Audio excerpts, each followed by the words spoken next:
28 leo ya mwezi Julai, kama mnavyoona tayari concrete mixer imeshapanda, na sasa hii ni concrete pump ambayo yenyewe itakuwa inasukuma zege kuja kwenye sehemu ya site.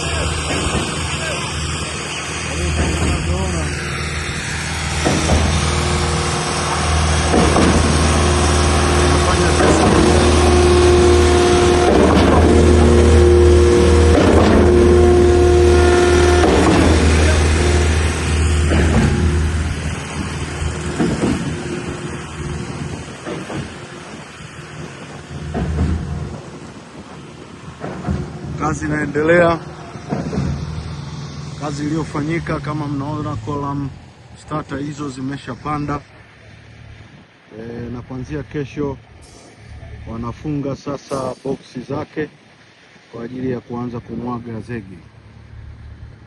Hili shimo au ikalo unaloliona, hili ni kalo kwa ajili, ni sehemu ya lifti, ndipo ambapo tunaweza tukasema center ya jengo au lifti itakuwa inakaa hapo.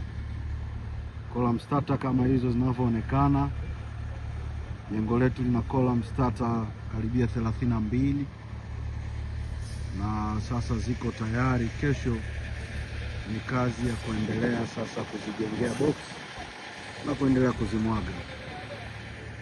Mungu aendelee kuibariki kazi ya ujenzi wa center ya dayosisi yetu ya Dodoma,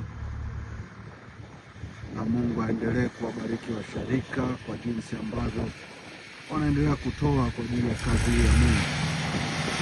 Kama tulivyodai, mpango wetu ni miaka 3 kuweza kukamilisha kazi hii, na Mungu wa mbinguni aisimamie dayosisi ya Dodoma. Pende dayosisi yako, jenga dayosisi yako.